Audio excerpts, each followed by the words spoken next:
Hey, everybody, what's going on? Welcome back to the Chasing Dreams Podcast with Charlie and Justin. Justin, we are on episode 20, which is kind of like a Wow, milestone for us, right? that's crazy. Yeah, So we decided last week, we kind of talked about it in previous weeks when like a good milestone to do this would be. And you came up with the 20 episode mark and said that we should do a Q&A.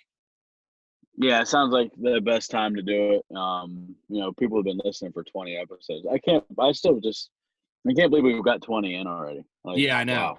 It seems like, as you're going through them, it seems like we've been doing it for so long, but once you hit 20, you look back and you're like, wow, that went really fast. It feels like we really haven't been doing it that long.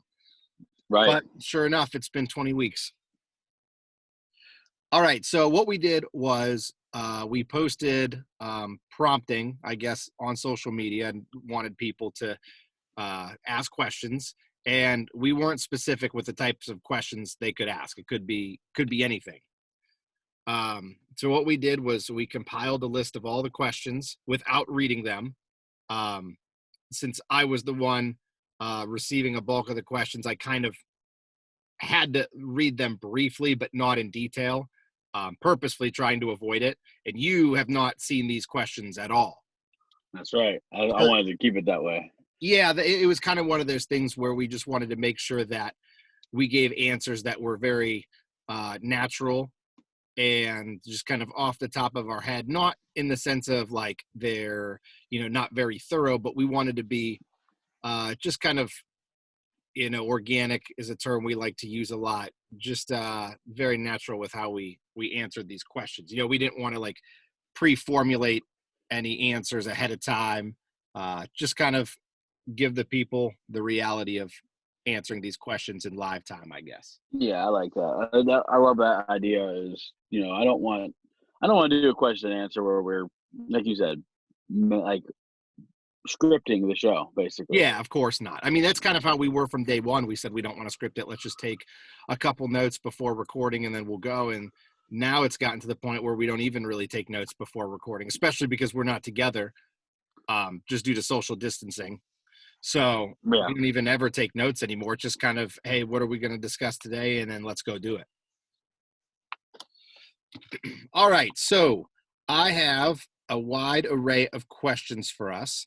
And I wasn't sure if we should like read their social media profiles. I told the people to let me know if they wanted to remain anonymous. For now, I'll just read the first name of the people that submitted the questions. And then, if later down the road, when we continue to do these question and answer type podcasts, if people want their name, I'll gladly share it. I just want to make sure that I just share the first name and not necessarily the Twitter handle or the Instagram handle or whatever for the first couple episodes, unless, I'm sure that everybody's cool with it. Right. Right. All right. So the first question comes from Jerome, and he asks, why do you incorporate holistic health and why is it so important? So I'll start off with that one because that's something that I've talked about on the podcast before.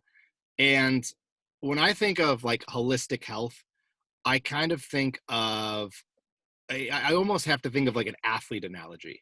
So my mind automatically goes to the NFL draft, which is in flux right now, but they just announced today, I don't know if you saw it, that they're going to do, they could potentially have the draft virtually. So, the players and the teams are doing it from a distance in remote locations. And then, the draft is still happening live, just without, the big hoopla of the event.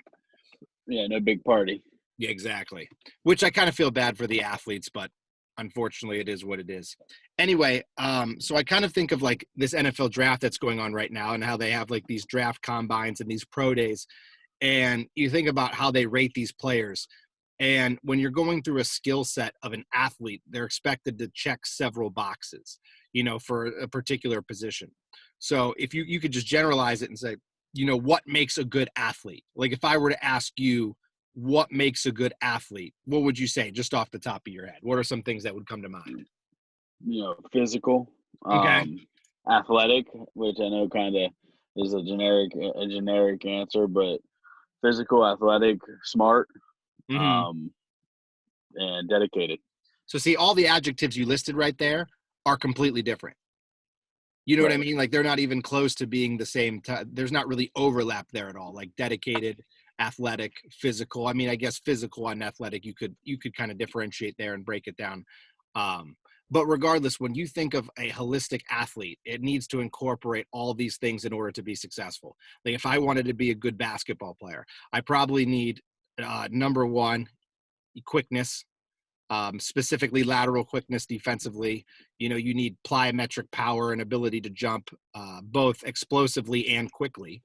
Um, you know, you need obviously endurance from playing 4 quarters at a pretty up tempo pace.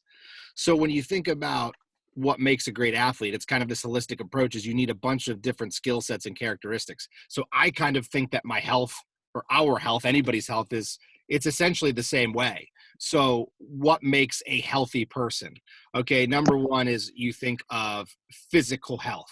So staying in good shape, relatively low body fat, eliminating comorbidities, you know, not being a smoker, not being a drinker, having your nutrition in check. So a lot of those things are like surface value that we think of right away. But the reason that I think that holistic health is important too is because of how, I guess, how dependent all of the body's processes are on other things. So when I think of holistic health, I think of mental health. So I take into account, and not just the physiologics involved with mental health, but also the spiritual side of things. Like I've been doing a lot of gratitude, a lot of meditation, especially now that we're on quarantine, because I've had the free time to be able to sit down and compose my thoughts. So I've been taking a holistic approach both to my training now and to, you know, the mental spiritual side of things. And I've noticed that it's really helped me a lot performance wise.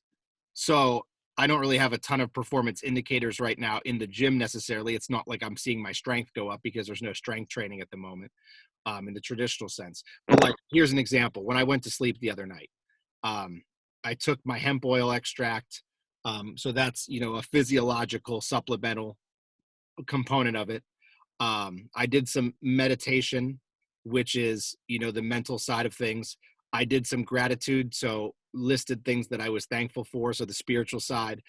And then before I go to sleep, I did some deep belly breathing, like some diaphragmatic breathing, which helps relax me and calm my nervous system.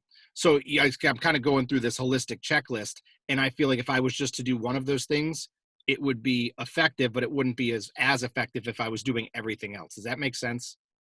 Yeah, yeah, that makes sense.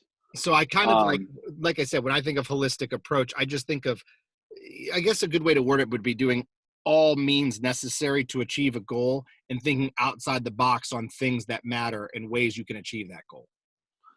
right. So I don't have like I don't understand.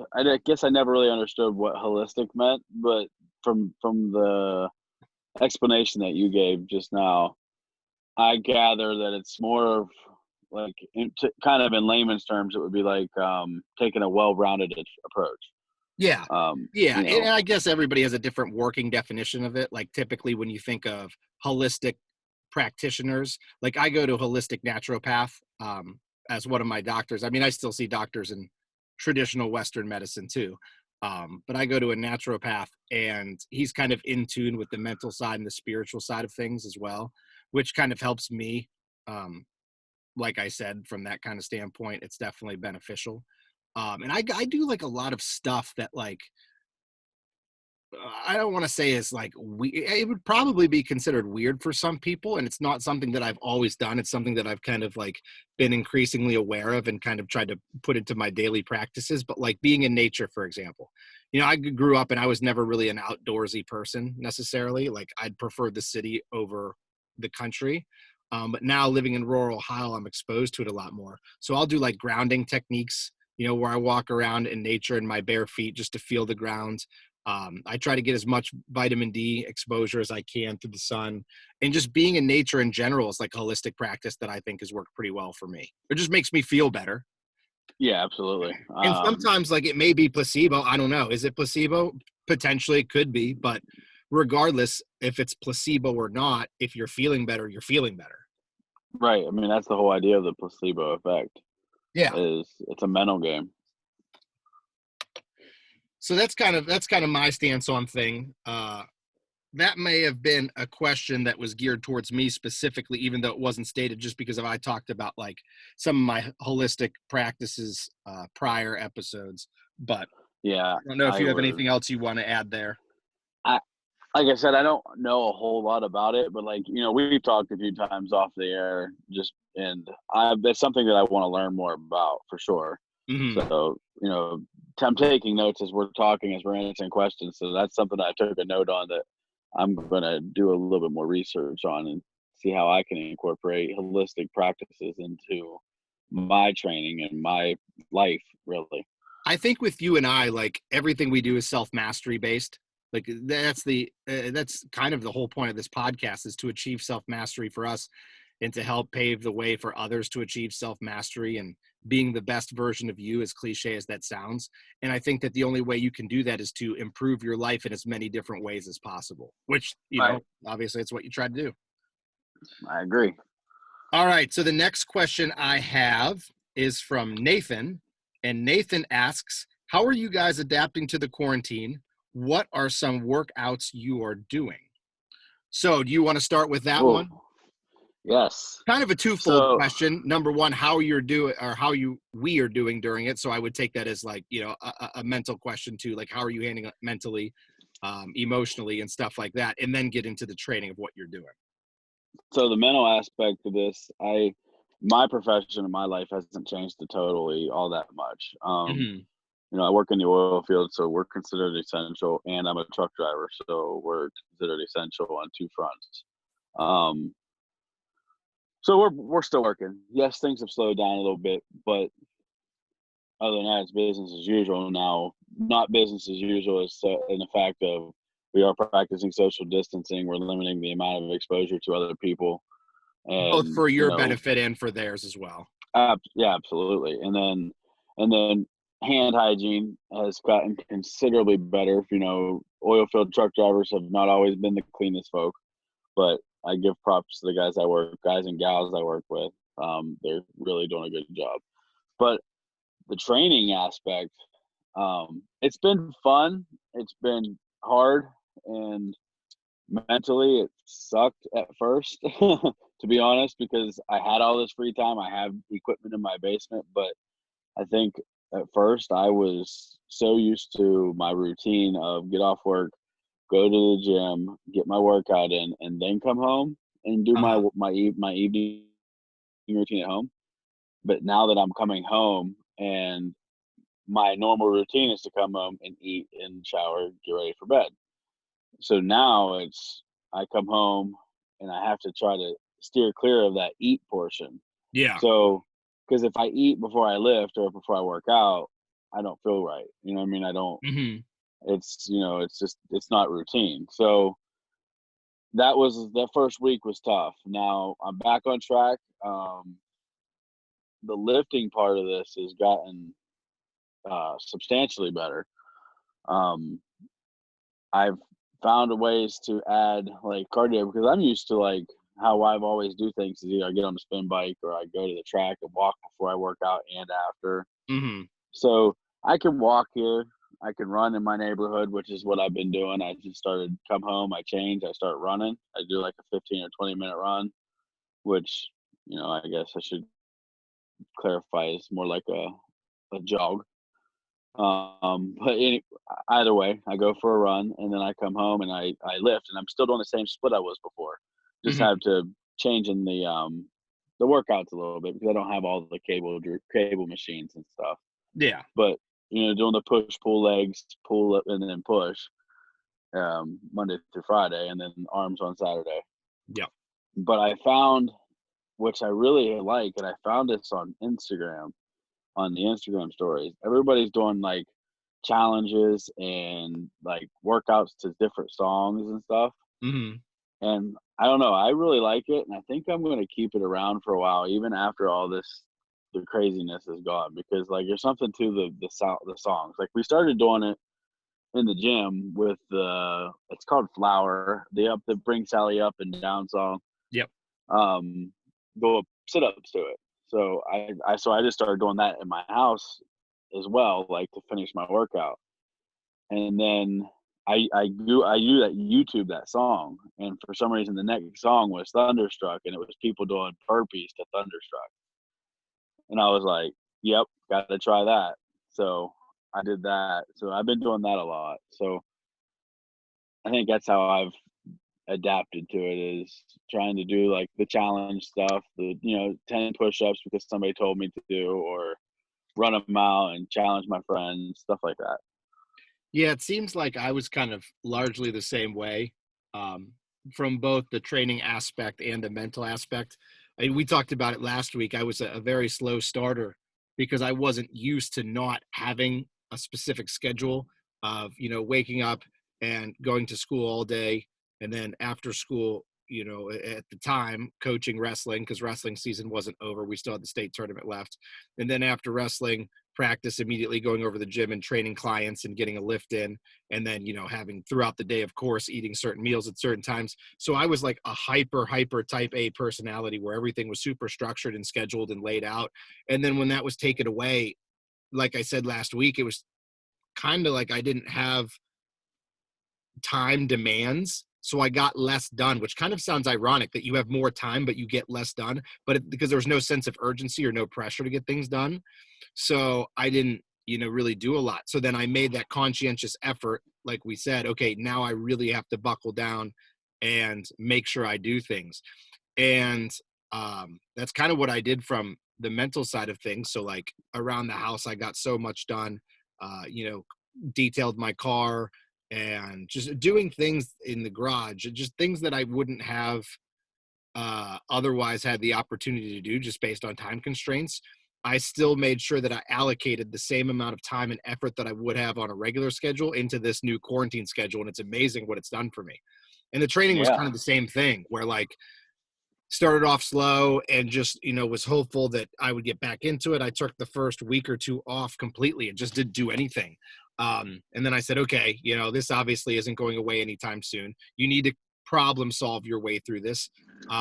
Let's just see what we can do. So what I did was I started doing a circuit training, and I kind of got this idea from a close friend of mine who right now is going to remain nameless because he's probably going to be our next interview next week for episode 21. So I'll kind of introduce him at a later date and talk about this circuit that I was doing. So I started doing this circuit every other day, and it is a quarter-mile run followed by 10 pull-ups. I just do them on the bleachers, behind the bleachers at the track.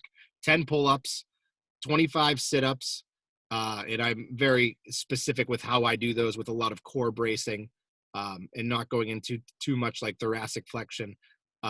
So 10 pull-ups, 25 sit-ups, 50 push-ups, and then 75 deep air squats. And those are perfect technique. I don't just kind of bust through them. I do it just like I would be doing a heavy squat, slow and controlled. And I do that for 4 rounds was the idea. Now I got to tell you, the first 3 times that I've done it, I've only got through 3 rounds because the 4th round would just be miserably paced. Like it would take me so long to get done with it. So I did 3 rounds the first 3 times. And like I said, that's kind of an every other day thing. After the circuit's done, I've been doing some calf work. This is all done at the track, for our school's track. And then I'll do some calf work. And then I have some decently heavy bands for band resistant exercises. And I'll just pick one body part. Like last time was shoulders, today was chest, and just kind of rig them up around the bleachers and go through different movement patterns that I can. It's very primitive, but it actually works, and I feel great doing it. So That's good. That's what's up. I probably feel good just because it's the first time I'm doing something after being a slug for 2 weeks. Right. And that's something to speak to, is like, basically took a whole week off as well. And then I ran every day this week and worked out every day this week. And I was like, whew, I'm sore. And so you and I we've kind of handled this differently, I think, just because like with you, your goals really haven't changed because yours was, generalized endurance training, generalized strength training, and generalized fat loss. So, get stronger, get leaner, and get more athletic. And so those things, obviously the strength component is altered a little bit just on like, I mean, it's modified based on the equipment you have. I think But, it's modified more on I can't bench heavy by myself. Yeah. You know what I mean? And if I had a full squat rack with with catch bars or whatever you call them, it'd be something different. But with the equipment that I have, I'm a little bit nervous to try to go heavy. You see, with me, stuck. I've had to change goals completely, which is nice because, it was difficult to do, but now I've gotten into the mentality of, okay, I'm still going to shoot for muscle mass with my training. I know that it's going to be limited, and I'm just trying to keep as much as I can and maintain it. But I'm also shifting goals. Like maybe, now I'm thinking more of a body composition goal. Like, hey, let's get my nutrition in check. I'm kind of doing cardio in a sense, although it's not really cardio. It's more, I guess it is cardio with the circuits and stuff, just a little bit higher pace.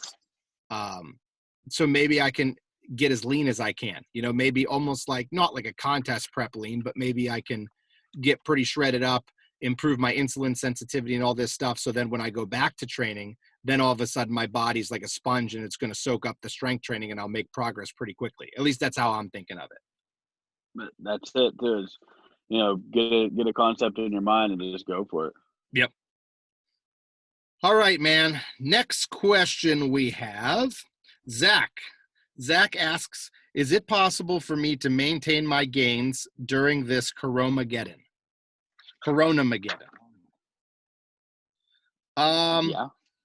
Yeah, I think so. I think the key word there is maintain, and it depends on what aspect you're talking about. So, for example, I just kind of discussed it with me. Is it possible to maintain body fat? Well, yeah, it's possible to maintain body fat. In fact, you should be able to get much, much better with your body fat. I know Zach, and I know that he's probably speaking specifically from the strength and muscle building aspect of things. And I think, this is a discussion that you and I personally have had off the air one-on-one, and I think we've even had it on the air too, is the rate of depreciation of your, of hypertrophy is pretty low. Like you don't just lose muscle. It's not like it falls off. I know that sometimes people, like you have to like, listen, if your diet stays the same, you have enough protein for recovery and enough amino acids in your bloodstream to, maintain an anabolic state. And you're meeting your energy demands, whether it's through fat intake or carbohydrate intake, you're not going to just lose muscle. Now, sometimes you feel like it because you feel flat because there's not like as much glycogen loaded in your muscle and you don't feel like you have a pump sometimes because the strength training component takes a dip. But a lot of like the strength you lose, like when people go back to the gym after like a 2-month hiatus or 3-month hiatus or whatever, they say, oh, I lost a ton of muscle. A lot of the strength you lose. Now, maybe in a 3-month period or 2-month period, you lose some muscle. But let's say after a couple of weeks, people just think like their muscle falls off if they don't lift for 2 weeks. It's like the only reason your strength's down, that's just like muscle, like central nervous system down regulation.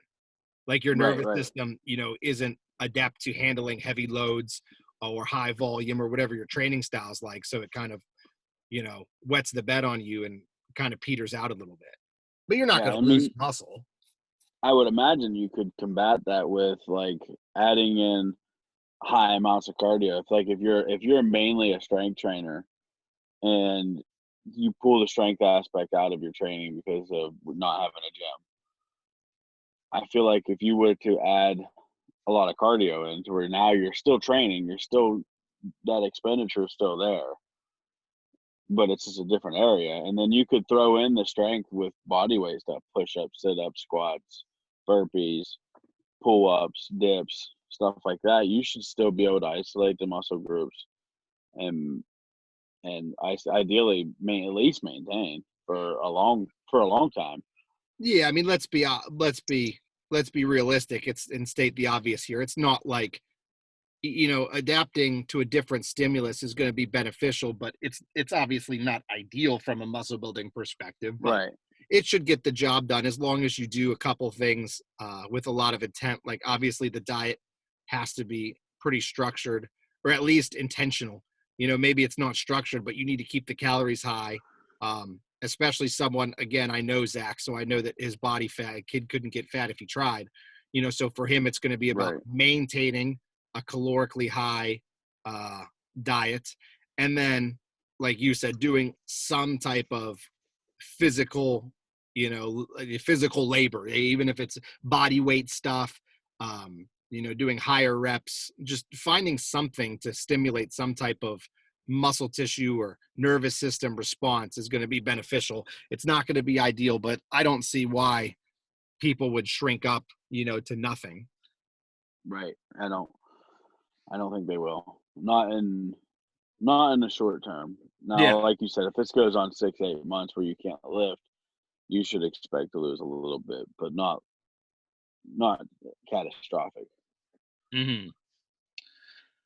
All right. Next question.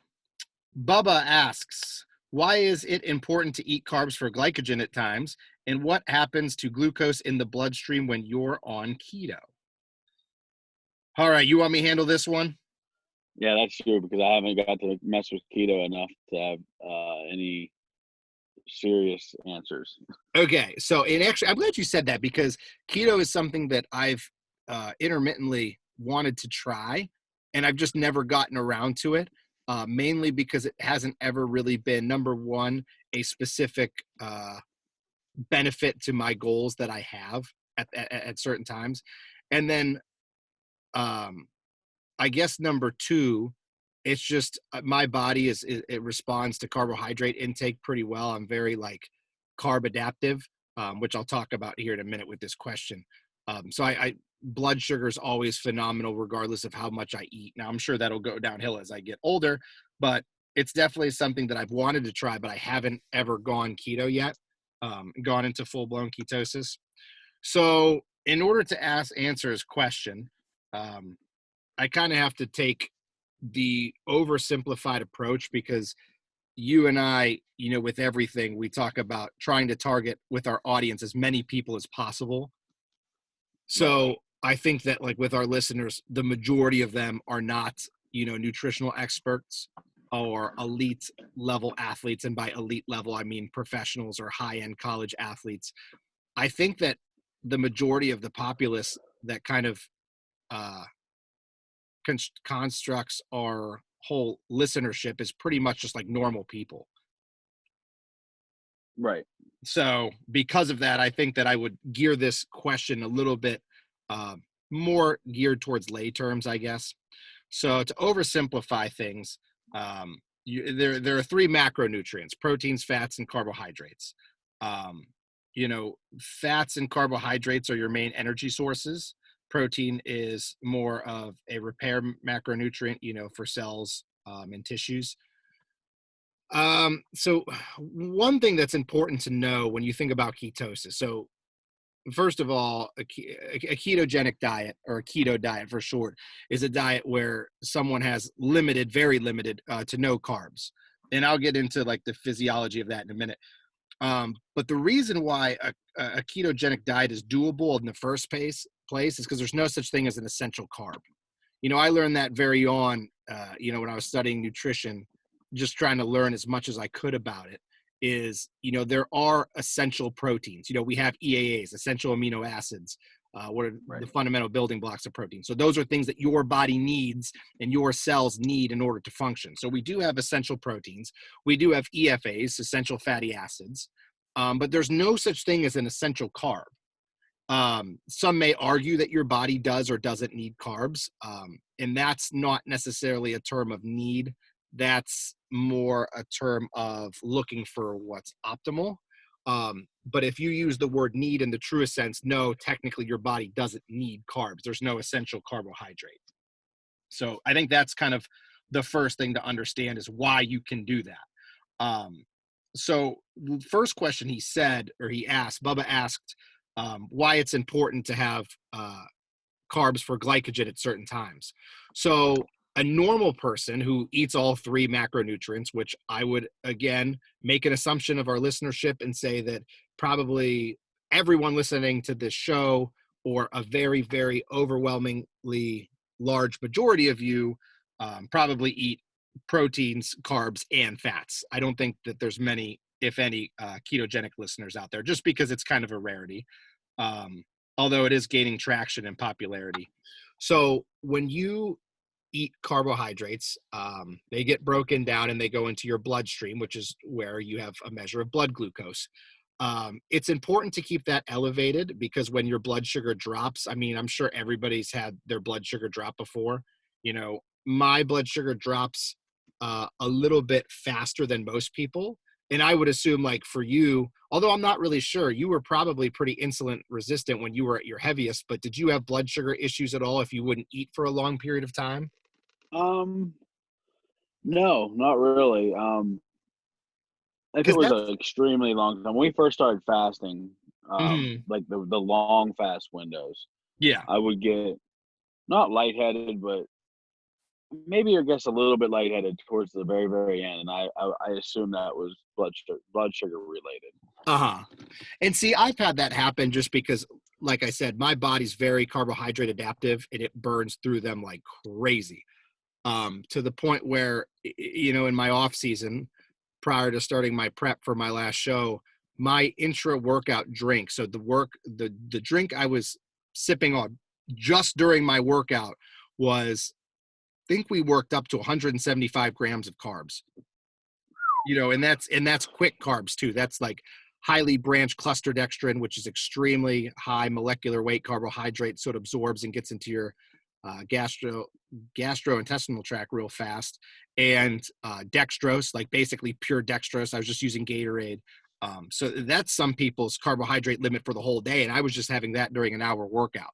And that necessarily wasn't just for performance benefits, because that's superseding what is necessary for pure performance. That was just calorically what I needed to get in. I mean, if I worked out for, let's say, 3 hours, because I have, a meal before my workout, wait an hour, train for an hour, and then get home and have my set, I can't afford a 3-hour fast in the off season because I have to constantly eat. So that's kind of why I had those.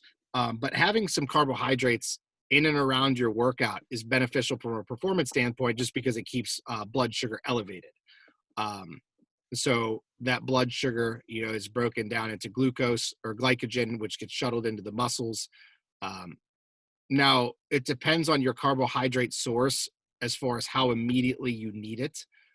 Most often, the carbohydrates and the benefits that you're getting from carbohydrates during a workout aren't necessarily the ones you're drinking during the workout, but more so the one that you've had several meals before, the day before.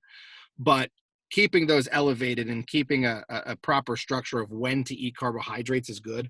One thing that I did this off season, and this, is through working with Austin, my coach, is we didn't even start carbohydrate intake though until the first meal before my workout. I don't know. Did I tell you that's what I did before? No. Yeah. So like my first meal, or my first 2 meals rather, were just proteins, fats, and vegetables. So I didn't have any carbohydrates until my workout window, which was tough because, dude, that's a lot of carbs that I was taking in pre, during, and post workout.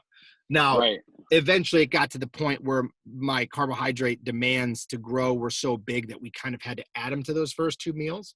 But I just kind of kept it around my workout. And I think that's how most people should structure it, is taking their carbohydrates post-workout, or peri-workout rather. So it's just around the workout, whether it's before, during, or after. I kind of liken it to creatine, where creatine, you can take it before, during, or after training, or even in the morning, and it's going to be beneficial. Studies show that. So timing of carbohydrates is important, especially if you're looking to optimize body fat, which most people are. Like, you want to get big, but you also want to stay relatively in shape as well. So using the carbohydrates when your body's, going to utilize them more effectively. So post-workout would be beneficial. Right. So anyway, that's kind of the whole glycogen argument. So then going off of that and talking about ketone and what happens to blood sugar, again, keeping this very basic and very simple for the listeners. So a keto diet is basically when your body just runs off of ketones and free fatty acids. So glucose is a, carbohydrate that your body uses for pretty much everything. Like something as important as brain function. Your brain needs a lot of carbohydrates to function. Well, if you deprive your body of those carbohydrates, it has the ability to run on ketone bodies and free fatty acids. So again, that's where we talk about the term essential carbohydrate. There is none, because your body can survive for, indefinite periods of times on ketone bodies. A lot of people I know will actually use blood sugar as an indicator of how beneficial their ketosis is. So what they'll do is they'll take it fasted in the morning and check their blood sugar. And that's not a good idea, because there's really not, I don't want to say there's not a correlation between ketosis and blood sugar, because there certainly is. Because if you do a ketogenic diet and you're eating substantially less carbohydrates, your blood sugar is obviously going to improve, right? Right. Excuse me. Like, it's going to go down a lot. But people, I don't know, people expect, for some reason, I've had people ask me, so does that mean that your blood sugar is like completely zero? Like, how does that work? Like, how do people not go hypoglycemic where their blood sugar plummets and they're fainting or, getting all sweaty and shaky and having your normal hypoglycemic symptoms if they're on keto and they're not taking in any carbohydrates?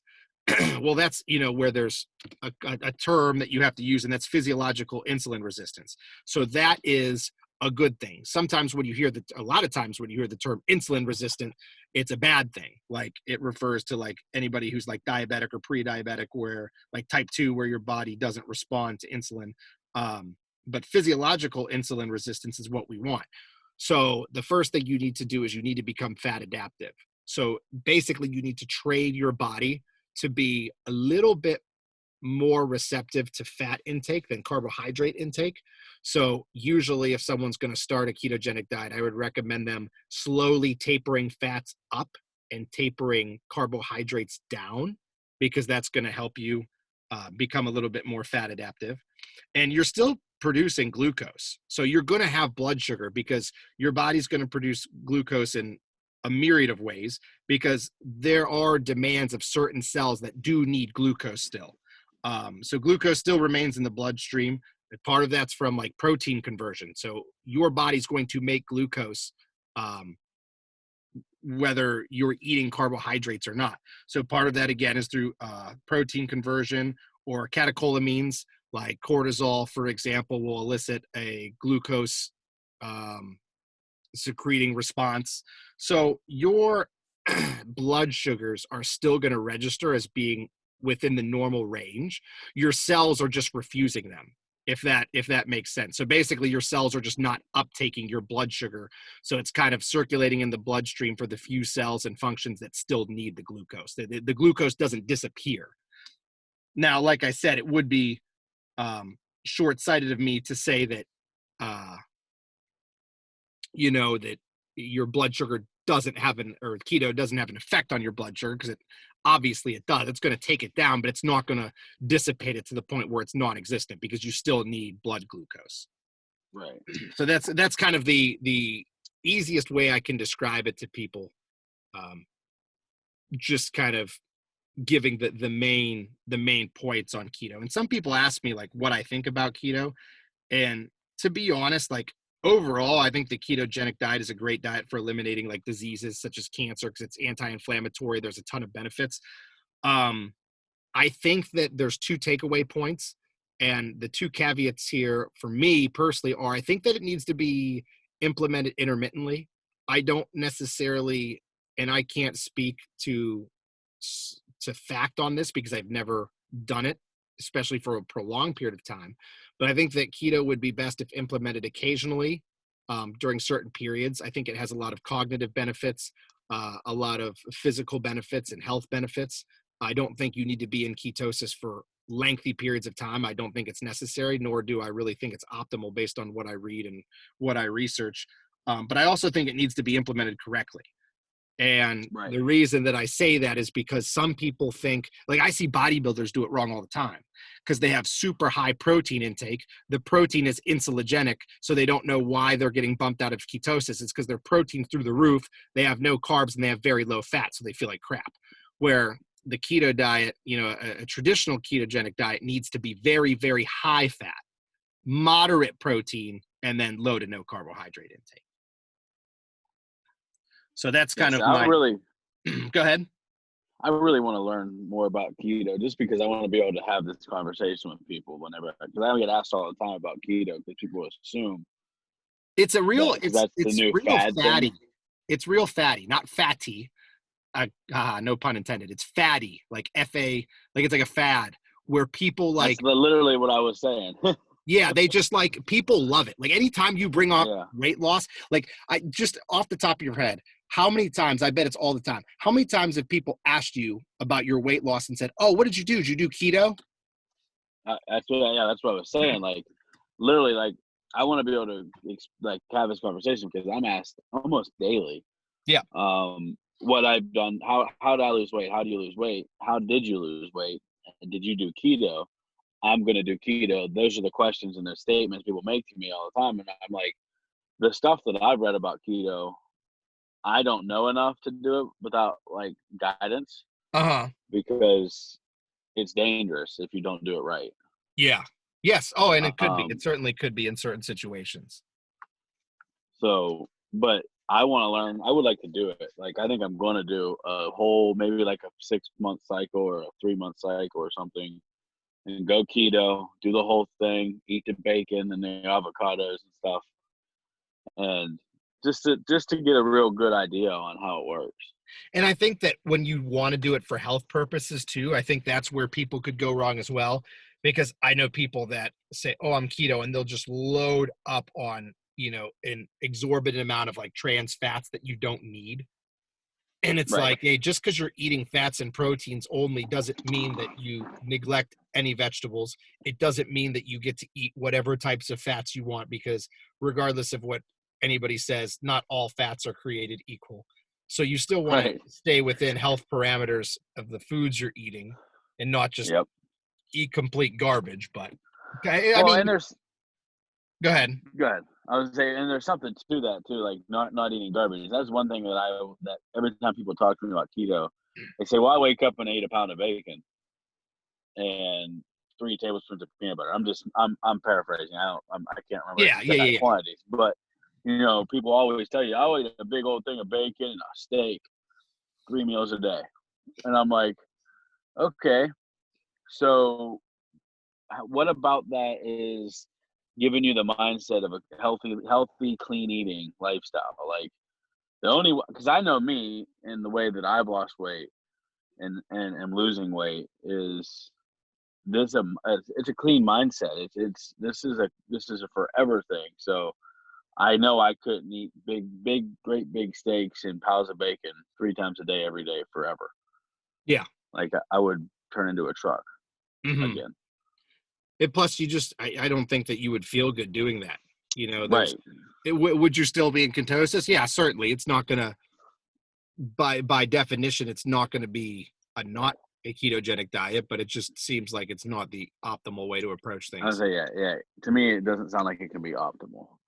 So, but I do want to try it. I think that's where I was going with that. Is that I would like to experience this. So, like when Bubba asks about it, we can talk about it. Yeah. Yep.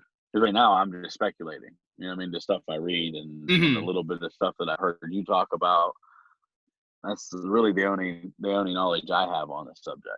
And I think that that's where you kind of need both things, both sides of the coin. So like with personal trainers, you get asked, do you want a personal trainer that looks good and knows what he's doing in the gym from, the quote bro perspective, where he just kind of does what works for him and can teach you that?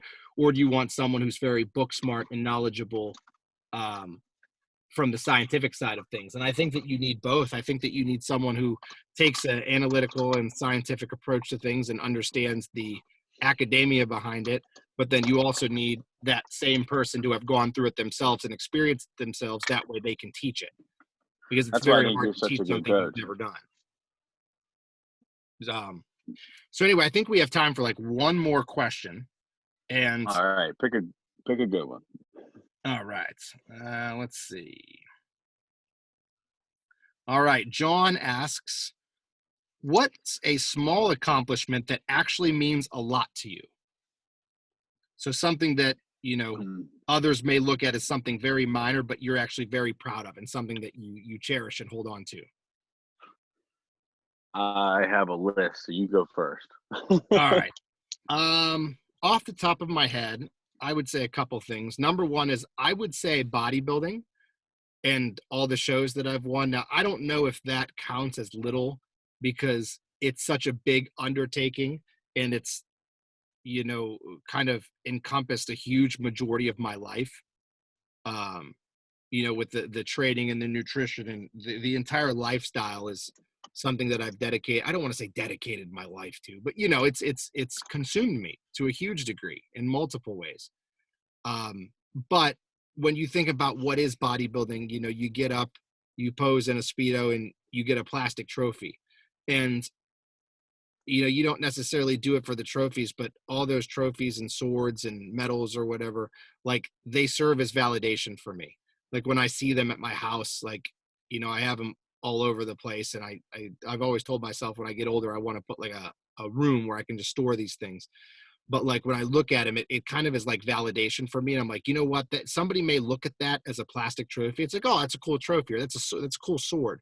But for me, it's so much more meaningful than that, because I know what went into to accomplish it. So that's kind of something that I think of initially. The other things that I think about would be like just daily compliments that I get, especially with teaching. Like when I talk to parents and they say, oh, my kid loves you, or my kid said you're the best teacher they've ever had, or whatever. And when you hear those things, again, it kind of serves as validation for what you do.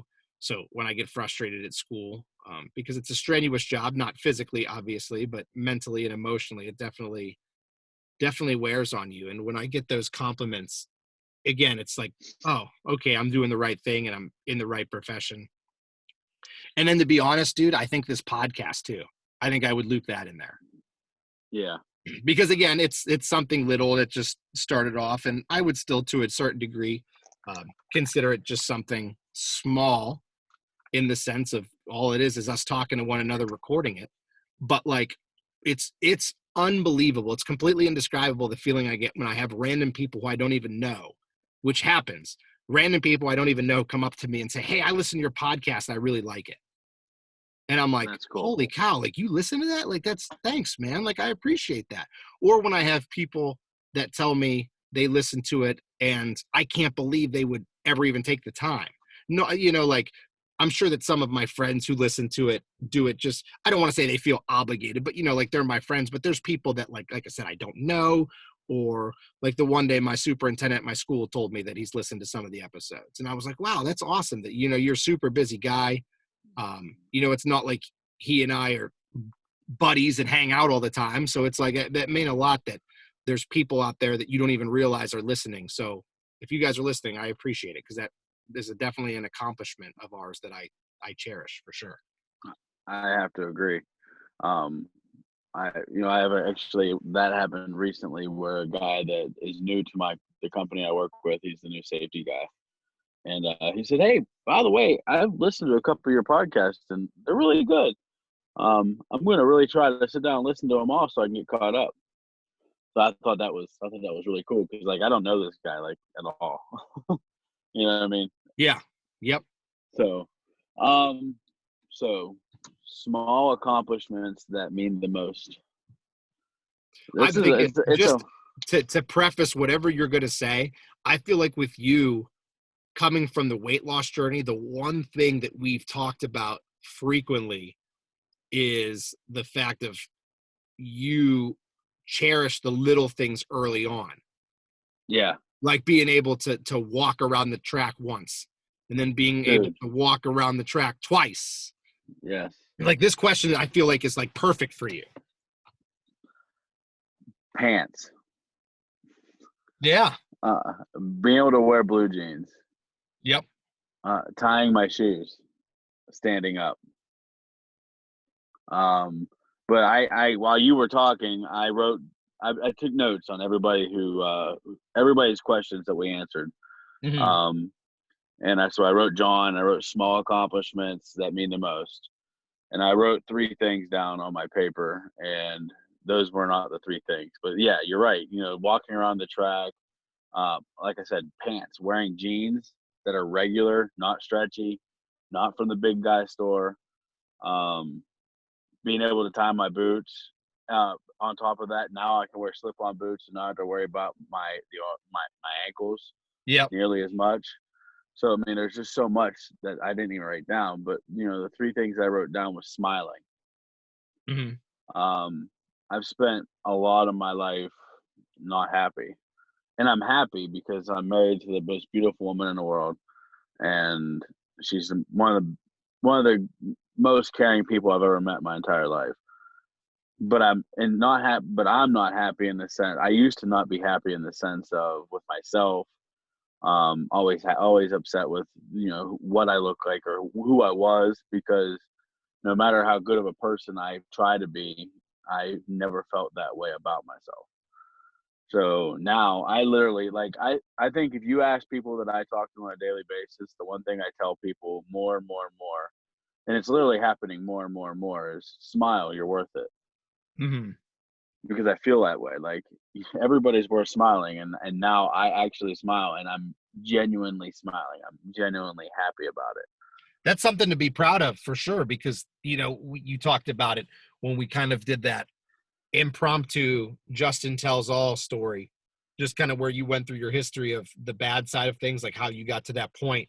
And, Yeah. You talked about some of the bad thoughts that you were having and the horrible self-imagery and just, never being happy. So the fact that you've kind of engendered a life now where you're able to smile all the time, and it's not, like you said, it's not fake. You're just not Right. walking around grinning just to try to look like you're happy. And because I'm sure that at one point, because I know I was like this, when I've gone through rough patches where you smile all the time, but that's just a cover up. Right. You It's a try to joke around and smile stay. to hold back the tears. Yeah, for sure. Yeah. But one of the other things I have is grocery shopping and not being in a hurry. Uh-huh. That's a small thing. It doesn't sound like much to anybody. I bet you I'm sure there's somebody that's listening that listens to this at some point will say, I know what he's saying there. But most people don't get it because, like, it's just a trivial task. People don't get happy about going to the grocery store. But me, this whole coronavirus is killing me because I can't go to the grocery store and just browse. Uh-huh. Like, because for my entire adult existence, browsing in a store never happened. It was targeted. I had to get in, get my stuff, and get out. Even if I was in an outdoor sporting goods store, in the hunting section where I absolutely love to be, I was still miserable because I was big and it hurt and it sucked and I was uncomfortable and I was always in the way and I was, knocking stuff off shelves, and it was, you know what I mean? So, like, now I can go grocery shopping and just walk around and look at stuff and no worries. Yeah. Not worry at all. Like, so yeah, those are some of the small things. Playing with my nieces and nephews, like, I used to love to play with them for like 30 seconds at a time, and that's when I would get tired. Uh-huh. And now they're like, "Oh, Justin, please just leave me alone." Because I wear them out. And So you and I talked about a couple times, both on air and off air, about how that was kind of, an impetus for you to get started in the first place, was having kids of your own for that purpose. Like, if, yeah, when you have kids of your own, like, I got to be healthy to make sure, number one, that I'm there for them, and number two, that the quality of life that I spend with them is also good. Like, can I get right, around? Can I play with them? Can I, teach my son how to wrestle? Like, just little things like that. yes, yep. So those are my small things, and there's Yeah. so many more. Like, I mean, literally could go on for days. Days. Yeah, I feel like that question unintentionally is like perfect for you, just based Right. on all the things we mentioned and the millions of other things that we don't have time to mention. I mean, Yeah. just I numerous. mean, like, one other small thing is like where I parked, because I'm sitting in my truck just because it's loud in my house. There's 4 adults that live in my house, so it's always loud. So I just go out to the truck to do our podcast. Uh-huh. There's premier parking spots at my house, you know what I mean? And I let my wife and my brother have them. I park the farthest away from the house, and I enjoy skipping up the steps to get Yep. to the house instead of walking right into the door. You know what I mean? Like, so like Mhm. I park farther away from stuff. I think fitness is like, that's such a blanket one. I'm not going to use that. So retract that. But just happiness, smiling. Yeah. I like it. Yeah. That was a good question. I really like that one. I like them all. I mean, don't get me wrong, but that one, I really did like that one. Yeah, definitely. Like I said, definitely geared towards you pretty heavily, unintentionally so, but Yeah. good question. All right, man. So we're about an hour in. So we're doing this from separate locations like we discussed before, and it's on Zoom, and Zoom doesn't have a timer that's at least readily available on the dashboard, but I think that we're about an hour or so. Yeah. I think we're really close to an hour. So that looked like it was pretty well timed then. Foremost, I want to thank everybody for the questions. Wish that we could have had the opportunity to get to all of them, but unfortunately there was a lot, which is a good problem to have. Yes. It's awesome. The outpouring of support from our fans is fantastic. It's incredible. Yep, definitely appreciated. That's why it's one of my accomplishments that may seem small or trivial, but I'm super proud of. So next week, looking into the future, probably going to do an episode like I alluded to earlier. You guys will get the details on that upcoming. But for now, we have come to the end of another episode. So for Justin and Charlie, you have listened to the Chasing Dreams podcast, episode 20, and we hope to see you guys next week.